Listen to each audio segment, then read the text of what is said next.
Boa noite, meus irmãos, minhas irmãs.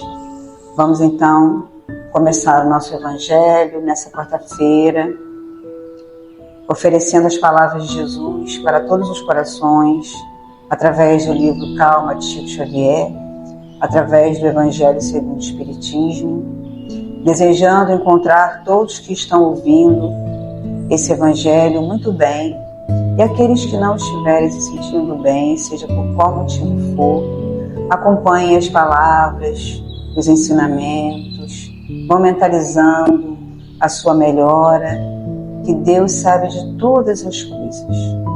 Então vamos iniciar o nosso Evangelho com a nossa irmã Jéssica, fazendo a leitura do livro Calma para a gente. Boa noite, meus irmãos. Hoje nós vamos ler uma página do livro Calma, psicografado por Francisco Cândido Xavier, pelo Espírito de Emmanuel. O título da mensagem é Passando pela Terra. Sempre útil não te esqueceres de que te encontres em estágio educativo na Terra, jornadeando nas trilhas da evolução. Não é o tempo que passa por ti, mas, inversamente, és a criatura que passa pelo tempo. Conserva a esperança em teus aprestos de viagem. Caminha trabalhando e fazendo o bem que puderes. Aceita os companheiros do caminho, qual se mostram sem exigir-lhes a perfeição, da qual todos nos vemos ainda muito distantes. Suporta as falhas do próximo com paciência, reconhecendo que nós, os espíritos ainda vinculados à terra, não nos achamos isentos de imperfeições. Levanta os caídos e ampara os que tropecem. Não te lamentes. Habitua-te a facear dificuldades e problemas de ânimo firme, assimilando-lhes o ensino de que se façam portadores. Não te detenhas no passado, embora o passado deva ser uma lição inesquecível no arquivo da experiência. Desculpa sem condições quaisquer ofensas, sejam quais sejam, para que consigas avançar estrada fora livre do mal. Auxilia os outros, quanto estiver ao teu alcance, e repete semelhante benefício tantas vezes quantas isso te for solicitado. Não te sirvam de estorvo ao trabalho evolutivo as calamidades e provas em que te vejas, já que te reconheces passando pela terra a caminho da vida maior. Louva, agradece, abençoa e serve sempre.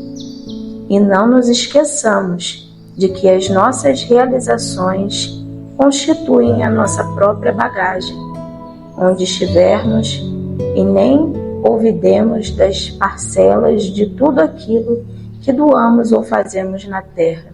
Teremos a justa equação na vida espiritual. Iniciamos a nossa prece pedindo a espiritualidade, a Deus, que fique conosco, que nesse trabalho que se inicie seja repleto de muito amor e carinho para cada um de nós, que seja levada a mensagem do Cristo a cada um de nós que precisamos. Que assim seja. Graças a Deus. Boa noite, meus irmãos. Eu vou ler o Evangelho segundo o Espiritismo, capítulo 1. Não vim destruir a lei. Aliança da ciência e da religião. Lição 8. A ciência e a religião são duas alavancas da inteligência humana. Uma revela as leis do mundo material e a outra as do mundo moral. Tendo, no entanto, essas leis o mesmo princípio, que é Deus, não podem contradizer-se. Se fosse a negação uma da outra, uma necessariamente estaria em erro e a outra com a verdade. Porquanto, Deus não pode pretender a destruição de sua própria obra. A incompatibilidade que se julgou existir entre essas duas ordens de ideias provém apenas de uma observação defeituosa e de excesso de exclusivismo, de um lado e de outro. Daí um conflito que deu origem à incredulidade e à intolerância. São chegados os tempos em que os ensinamentos do Cristo têm de ser completados, em que o véu, intencionalmente lançado sobre algumas partes desse ensino, tem de ser levantado, em que a ciência, deixando de ser exclusivamente materialista, tem de levar em conta o elemento espiritual e em que a religião, deixando de ignorar as leis orgânicas e imutáveis da matéria, como duas forças que são, apoiando-se uma na outra e marchando combinadas, se prestarão ao mútuo concurso. Então, não mais desmentida pela ciência, a religião adquirirá inabalável poder, porque estará de acordo com a razão, já se lhe não podendo mais opor à irresistível lógica dos fatos. A ciência e a religião não puderam até hoje entender-se, porque, encarando cada uma as coisas do seu ponto de vista exclusivo, reciprocamente se repeliam. Faltava com que encher o vazio que as separava, um traço de união que as aproximasse. Esse traço de união está no conhecimento das leis que regem o universo espiritual e suas relações com o mundo corpóreo. Leis tão imutáveis quanto as que regem o movimento dos astros e a existência dos seres. Uma vez comprovadas pelas experiências essas relações, nova luz se fez. A fé dirigiu-se à razão. Esta nada encontrou de lógico na fé. Vencido foi o materialismo. Mas nisso, como em tudo, há pessoas que ficam atrás, até serem arrastadas pelo movimento geral, que as esmaga. Se tentam resistir-lhes, em vez de o acompanharem, é toda uma revolução que neste momento se opera e trabalha os espíritos. Após uma elaboração que durou mais de 18 séculos, chega ela à sua plena realização e vai marcar uma nova era na vida da humanidade. Fáceis são de prever as consequências.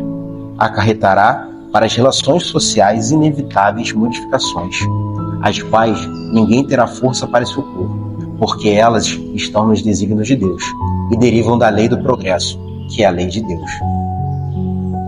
Então, maravilhosa mensagem, né?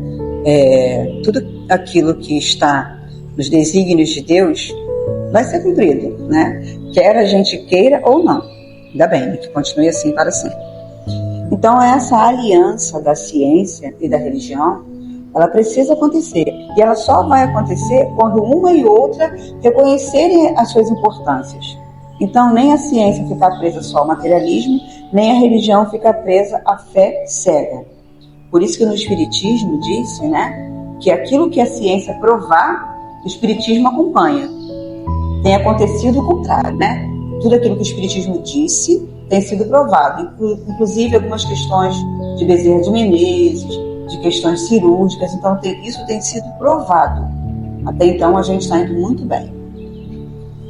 Quanto mais formos evoluindo moralmente, mais essas questões como orgulho, vaidade, vão se diminuindo.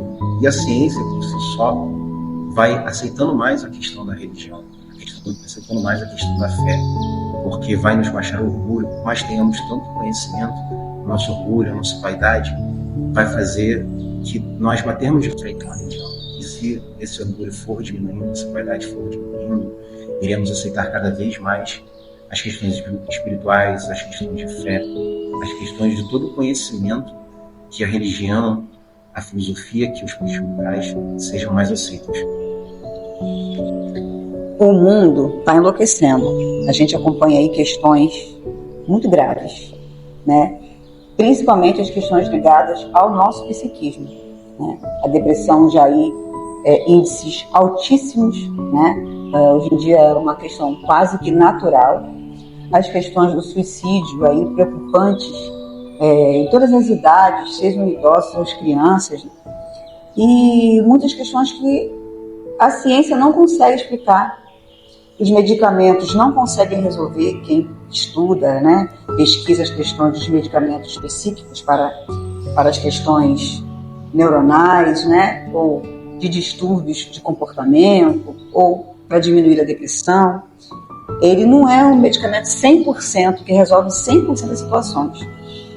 Sempre há algo que escapa à ciência.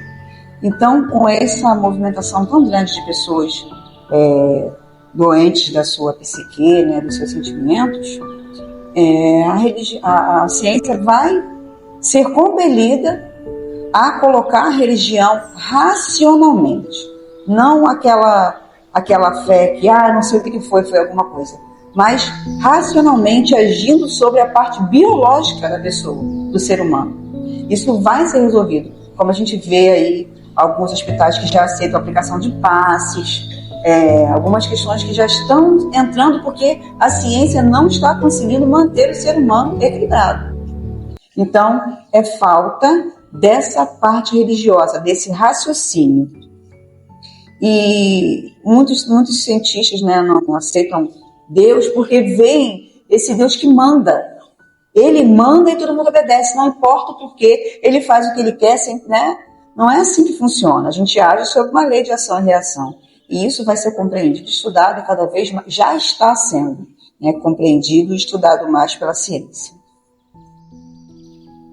Então, aí a ciência, para alcançar essas nossas doenças, as nossas questões, antes que todos nós pereçamos, ela tem que ver o homem integral. O homem na questão humana, do corpo físico, mas também do homem-alma. Mesmo que não se ligue a nenhuma religião particular, porque não vai ter condições para isso, mas que o homem-alma seja visto. As questões de raiva, ódio, mágoa, tristeza, tudo que incide sempre sobre o nosso organismo físico. E aí a gente toma um medicamento, mas continua odiando. Toma um medicamento, mas continua com inveja. Toma um medicamento e continua pensando no mal, provocando o mal. E aí fica muito difícil do medicamento fazer efeito, né? Então, nesse momento, vamos levar o nosso pensamento ao nosso Criador, relaxar o nosso corpo, agradecendo a Deus por essa oportunidade bendita desse Evangelho de amor, onde estamos aqui, Senhor, nos esforçando para levarmos um pouco da Tua Palavra a tantos irmãos que necessitam, assim como nós. Obrigada, Senhor, por tudo que nos deste, por essa natureza bendita, pelo ar que respiramos. E que essas boas vibrações possam ser encaminhadas a todos os nossos irmãos que nesse momento pedem socorro, que estão enfermos, que passam por tantos tratamentos violentos como quimio e radioterapia, aos irmãos que também cuidam, aqueles irmãos que estão cansados de cuidar, mas sabemos que cuidam com amor de seus familiares, de um amigo, que eles também possam ser envolvidos. Pedimos também pelos nossos irmãos suicidas, Senhor, que eles sejam amparados pelo amor de nossa Mãe, a nossa Mãe Maria Santíssima. E obrigada, Senhor, por tudo. Envolva também aos irmãos que estão em outros países nesse momento de guerra, sofrendo, que pedem socorro. Aqui estamos, Senhor, para te agradecer, para te louvar por essa oportunidade. E que cada um de vocês que nesse momento estão ouvindo esse culto, que também receba da espiritualidade amiga todo o amparo que necessita. A nossa patrona Joana d'Arc, que está à frente desse trabalho de amor, aos nossos amigos espirituais. Nossa, muito obrigada. Ser conosco, Senhor, hoje, agora e sempre. Muita paz. Então, meus irmãos, quero pedir a vocês, quem ficou no nosso Evangelho conosco até o final e sabe que muitos irmãos precisam nesse momento, compartilhe o nosso canal, divulguem, porque nós estamos aqui com o intuito não só da questão da divulgação, não, mas é de todos conhecer, de levar a palavra do Cristo para muitos irmãos que necessitam, para muitos irmãos que pedem, que clamam pelo auxílio de Deus. Compartilhem, meus irmãos, esse canal. Divulguem.